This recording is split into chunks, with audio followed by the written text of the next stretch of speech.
अस्सलाम वालेकुम dear student, उम्मीद है आप सब खैरियत से होंगे। जी तो डियर स्टूडेंट, मैं आपका सर आकिब हुसैन और आज के इस लेक्चर में हम शुरू करेंगे अपने एक्सरसाइज 6.5 और सॉल्व करेंगे इसी एक्सरसाइज का क्वेश्चन नंबर 1 और 2। याद रखिएगा स्टूडेंट कि एक्सरसाइज जो 6.5 है, एक्सरसाइज 6.5 बहुत ही इंपॉर्टेंट है।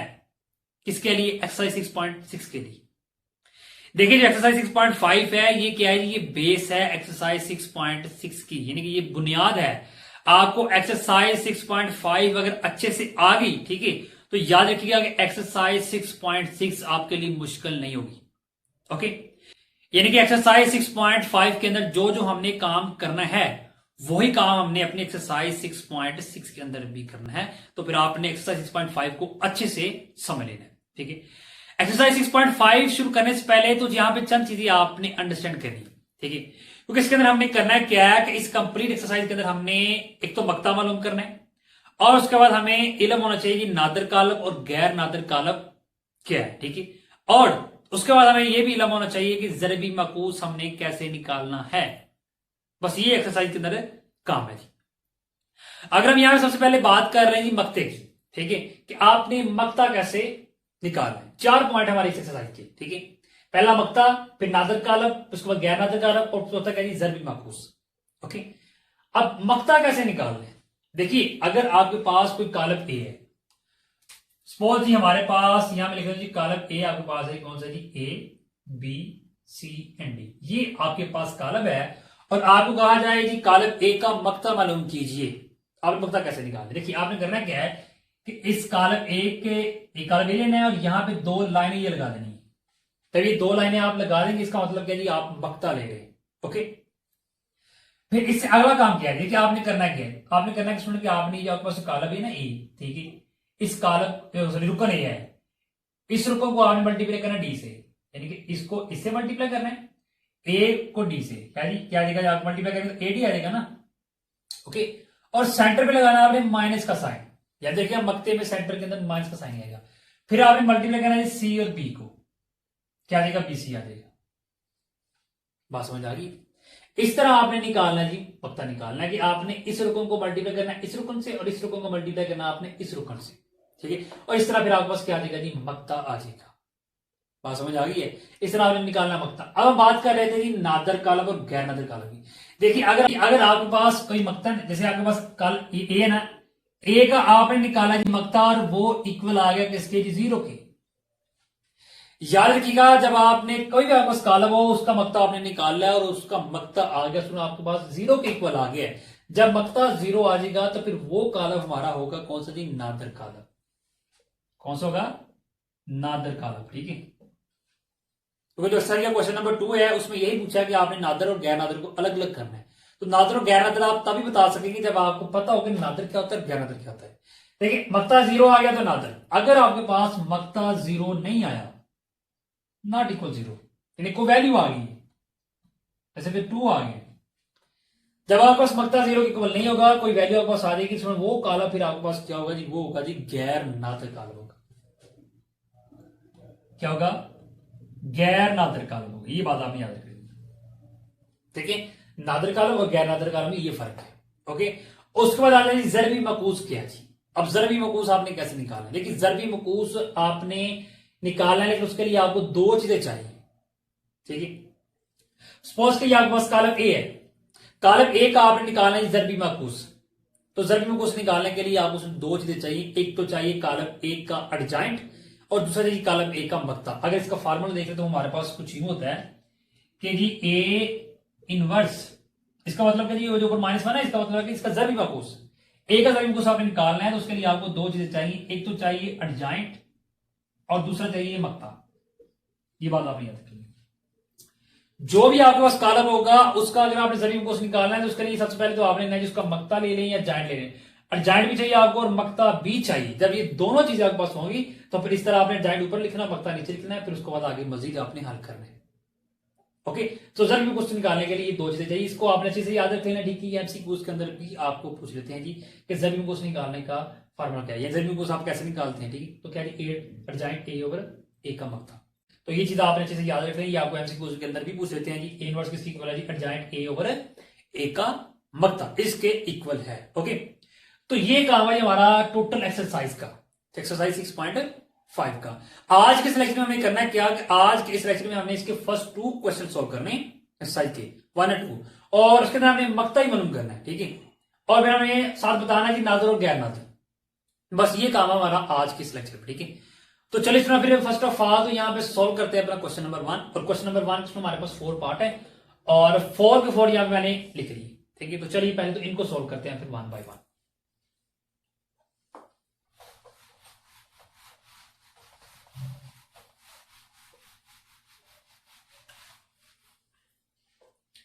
सबसे पहले तो सॉल्व करते हैं पार्ट नंबर 1 को, ठीक है। यहां पे लिख लें हल।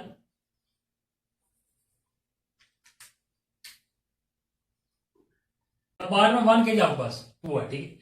आपने करना क्या, सबसे पहले यहां सबसे पहले उसको आपने लेट कर लेना, आपने कोई ना कोई इसको नाम दे देना कॉलम का, ठीक है। फर्ज किया, यहां लिखें जी फर्ज किया, क्या फर्ज किया आपने, कॉलम ए आपके पास क्या है जी आपके पास, U V X and Y, ये लीजिए आपने इसको नाम दे दिए। अब आपने क्या निकालना है, इसका मक्ता निकालना है, ठीक है। तो चलिए मक्ता लेते हैं, ये ए, ये 2 लाइनें, ठीक है। और ये जो आपके पास जो अरकान है, ठीक है, इनको आपने लिखना है तो इसके अंदर लिखना है, इनके ये ब्रैकेट लगाना, ये 2 लाइनें लगानी, ठीक है।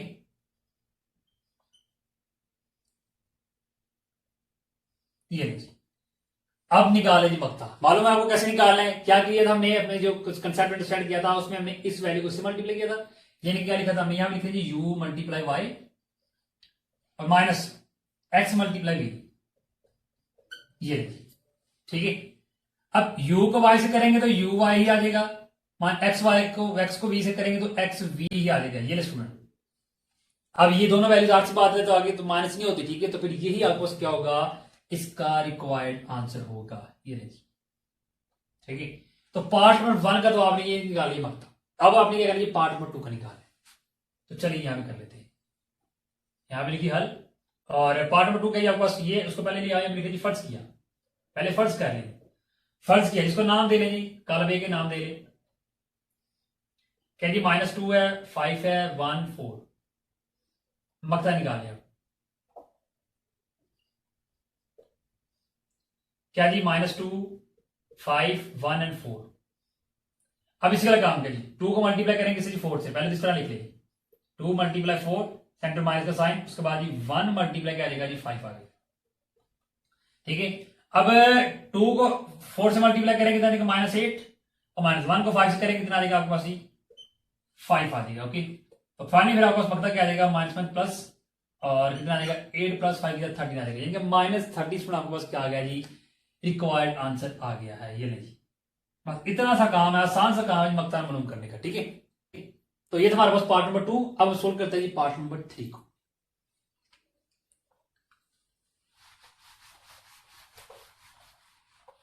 पार्ट नंबर 3 में आपके पास क्या है जी, यहां सबसे पहले इसको फर्ज कर लें जी, क्या है जी आपके पास जी, ए का नाम दे लें, -8 -4 फिर -4 और -2, ये लीजिए आपके पास ये रुक है ना जी इसकी। अब मक्ता निकाल लें,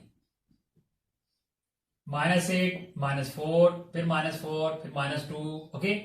अब मल्टीप्लाई कर रहे हैं, क्या लिखा जी, -8 इंटू क्या लिखा, -2 माइनस का -4 और मल्टीप्लाई करेगा -4 आ जाएगा, ओके। -1 प्लस होगा, 8 को 2 से मल्टीप्लाई कितना आ जाएगा 16 माइनस, देखें ये -1 प्लस हो गया, तो 4 को 4 से मल्टीप्लाई किया 16 आ जाएगा। तो ये नहीं आपके पास क्या आएगा, माइनस करेंगे कितना आ जाएगा 0 आ जाएगा, ये नहीं आपके पास क्या आ गया जी, मक्ता क्या आ गया 0 आ गया, ठीक है। तो यही फिर आपके पास क्या है इसका रिक्वायर्ड आंसर, ओके। अब हमारा लास्ट पार्ट रहेगा क्वेश्चन नंबर 1 का, वो क्या है जी, पार्ट नंबर 4 है। चलिए अब इसको कर लेते हैं सॉल्व।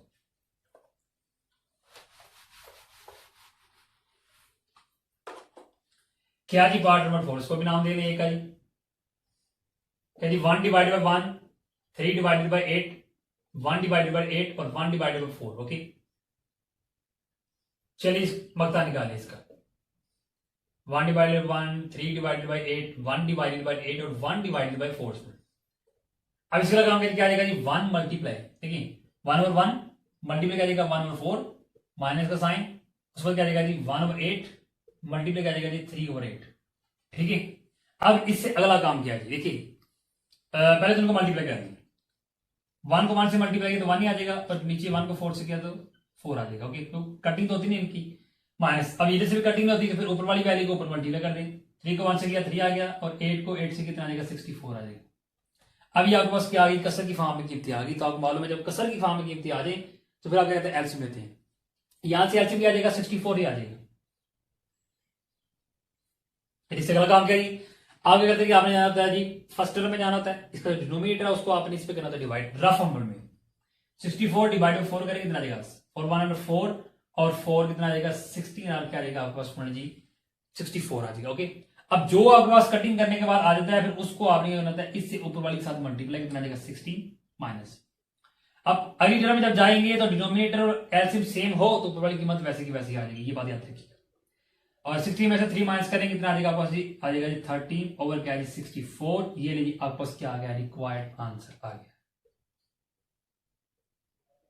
और इसके साथ हमारा क्वेश्चन नंबर 1 भी हो गया कंप्लीट जी। तो डियर क्वेश्चन नंबर 2 पे आ जाइए। क्वेश्चन नंबर 2 के अंदर आपने करना क्या है कि आपने क्या करना जी कि आपने नादर और गैर नादर कालमों को अलग अलग करना है। और क्वेश्चन नंबर 2 के हमारे पास 3 पार्ट है, ठीक है। तो चलिए इनको सॉल्व करते हैं। यहाँ लिखिए हल, और फर्स्ट ऑफ ऑल तो यहाँ पे सॉल्व करते हैं किसको जी, अपने पार्ट नंबर 1 को, ठीक है। और यहाँ पे आपने पहले तो इसको फर्ज करना है जी, फर्ज किया कि ए आपके पास क्या है जी -1 है, 3 1 एंड -3, ठीक है। आपने नाम दे देना है। अब आपने इसको नाम दे दी, काला बी का नाम दे दिया है। अब इससे अगला काम क्या है जी कि आपने इसका मक्ता निकालना है पहले। चलिए मक्ता निकाल लीजिए, पहले यहां पर लिख लें। ओके, अब मल्टीप्लाई कर लें, क्या जाएगा जी -1 मल्टीप्लाई -3, और माइनस क्या जाएगा 3 मल्टीप्लाई 1 आ जाएगा, ठीक है। माइनस में प्लस होगा, 3 को 1 से मल्टीप्लाई करेंगे 3 आ जाएगा, माइनस क्या आ जाएगा 3 को 1 से मल्टीप्लाई करेंगे 3 आ जाएगा। ओके, और इक्वल क्या आ जाएगा जी 0 आ जाएगा। ये नहीं, आपके पास क्या आ गया जी, आपके पास ये कॉलम ए आपके पास क्या आएगा 0। ओके, और हमें मालूम है कि अगर आपके पास मक्ता आपके पास आ जाए 0 तो वो फिर आपके पास क्या है जी नादर कॉलम है। तो फिर आपने लास्ट पे यहाँ पे लिख देना है कि बस जो आपने लट किया था ना, कॉलम कॉलम ए लट गया था, कॉलम ए नादर कॉलम है, ठीक। बस इतना सा काम सुना आपका जी क्वेश्चन नंबर 2 के अंदर भी आपने निकालना मक्ता, और मक्ता निकालने के बाद आपने देखना अगर आपके पास 0 आ जाए तो वो कॉलम नादर होगा, अगर ना 0 आए तो क्या होगा, गैर नादर होगा। अब हम देखते हैं कि जो आपके पास पार्ट नंबर 2 और 3 है वो क्या जी नादर है या गैर नादर है। पार्ट नंबर 2 यहां पे हल करते हैं। और सबसे पहले तो आपको मालूम है आपने क्या करना है, इसको फर्ज करना है जी, फर्ज किया।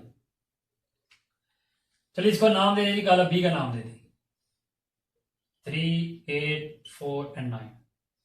ओके, तो चलिए जी मक्ते की फॉर्म में पहले लिखिए जी। अब निकालें इसका मकता, क्या आएगा जी 3 मल्टीप्लाई 9 माइनस 8 मल्टीप्लाई क्या आएगा 4 आ जाएगा। ओके, यानी कि क्रॉस मल्टीप्लाई आपने करना होता है। देन क्या आ जाएगा जी 3 को 9 से मल्टीप्लाई किया कितना आ जाएगा 27, माइनस 8 को 4 से मल्टीप्लाई कितना आ जाएगा 32। ओके, तो फिर आपको समझिए मक्ता क्या आ जाएगा।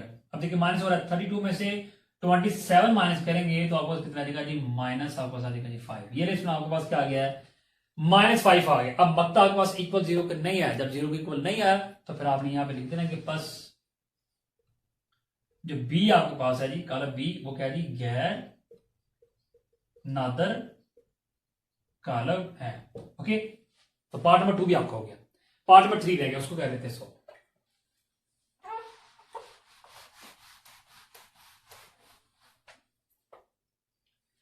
क्या जी आपके पास जी इसको नाम दे दी पहले जी, फर्ज कर रहे हैं जी आप किससे, जिसको जी सी से फर्ज कर रहे हैं। क्या जी -a है, b है, उसके बाद क्या जी a और क्या जी b है। ओके, चलिए इसका मतलब ले लें, क्या जाएगा सी बिल्कुल क्या जाएगा जी -a b a and b, ठीक है। अब मल्टीप्लाई करें जी, क्या जाएगा जी आपके पास -a मल्टीप्लाई क्या जाएगा जी b, और मल्टीप्लाई जाएगा b मल्टीप्लाई आ जाएगा। ओके, देन क्या जाएगा जी -a भी आ जाएगा, और सॉरी यहाँ पे माइनस का साइन है, और b को मल्टीप्लाई करेंगे तो आपको क्या आ जाएगा a b ही आ जाएगा। अब देखिए ये भी आपके पास -a b है, -a b है, ठीक है। तो 1 और 1 फिर क्या आ जाएगा 2 आ जाएगा, यानी कि आपके पास क्या आ जाएगा जी -2a और b आ जाएगा। ये लेंगे आपके पास जी सी का वक्तव्य क्या आ गया जी, -2ab आया, और ये 0 के इक्वल नहीं आया। जब 0 के इक्वल नहीं, तो फिर ये आपके पास कालब क्या है जी, आपके पास क्या है जी, गैर नादिर कालब है। तो यहाँ पे आपने लिख देना जी बस सी क्या है जी, गैर नादिर कालब है।